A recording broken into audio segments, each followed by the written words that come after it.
Christmas is a time for family, presents, twinkly lights, and super dumb sweaters. But for many of us, Christmas isn't really Christmas until we watch our favorite holiday cartoons. There's Charlie Brown Christmas, Rudolph the Red-Nosed Reindeer, How the Grinch Stole Christmas, and one of my personal favorites, Frosty the Snowman. In the 25-minute cartoon that debuted in 1969, a whole bunch of kids bring their newly made snowman to life thanks to a magic top hat. Frosty the Snowman befriends a young girl named Karen. Silly shenanigans ensue as she attempts to save Frosty from an evil magician, and they even take a trip through the North Pole together. Throughout the journey, Frosty is exactly as advertised, a jolly, happy soul. But was that all a front? Was Frosty actually a corrupt, soulless demon created by a bunch of questionably moral kids?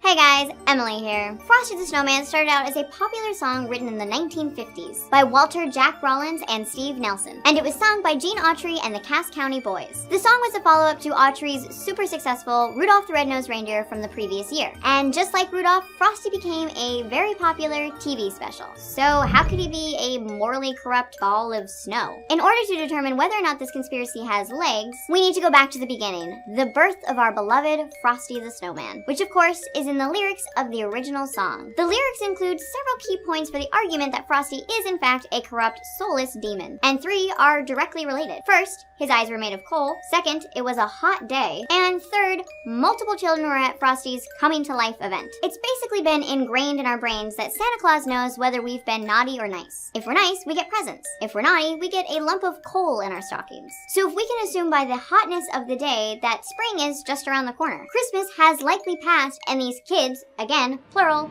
have coal. Multiple pieces of coal. What kid has that much coal readily available? Naughty ones, obviously. But were they naughty enough to use dark magic to turn an ordinary snowman into a dark, soulless demon? Hey, I've never known anyone that's gotten coal for Christmas, so these kids are clearly bad news. So far, not looking good for Frosty. Especially when we look at another important line from the lyrics. One far more damning about the quality of Frosty's character. It reads, he only paused for a moment when he heard him holler stop. Him refers to a police officer. One Frosty totally ignores. Since no one is born evil, we're left to wonder if by some sort of osmosis that the naughtiness from the children corrupted Frosty and turned him into a morally bankrupt, frozen demon with no regard for law enforcement. I mean, if a snowman is willing to ignore a police officer, I doubt he'd respond positively to any sort of authority. Finally, in the lyrics, Frosty declared he would return again someday. At this point, are we honestly supposed to believe that this is a good thing? I mean, in light of our recent discoveries, it's easier to view that declaration as portent for utter destruction and mayhem. And isn't that something a corrupt and soulless demon would totally say before he disappeared? If this conspiracy is the real deal, that would mean that the commonly held belief of Frosty as a jolly purveyor of happiness to unsuspecting children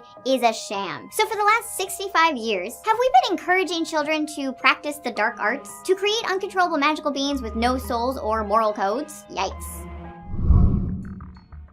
The entire conspiracy really rests on some song lyrics from the 1950s. Still, the animated TV special that we all know and love adheres pretty closely to these lyrics. And it's the core of who Frosty is and what he represents. So let's continue. Magic is a central plot point in both the song and the Frosty special. As we all know, if good magic exists, so does bad. So it's certainly believable that Karen and her pals could have performed some evil spell using the coal. But it's not clear how or when they learned such a complex art. I mean, Professor Hinkle actually had a degree in magic. Well, I'm assuming he did based on the professor title in his name. And he couldn't get any magic going out of that hat. How did the kids figure it out so quickly? That can't be beginner's luck. Then again, the key to corruption lies in the coal. Magic brought Frosty to life, but the coal and its inherently naughty properties is what we're supposed to believe caused Frosty to turn to the dark side. Could the evil in the kids be so strong that it caused the coal to turn into destructive talismans? The backstory on Karen and her gang is sketchy at best, so it's certainly possible. But the conspiracy takes a major hit when you see in the animated special that all of these events happened before Christmas. So however those kids got the coal, it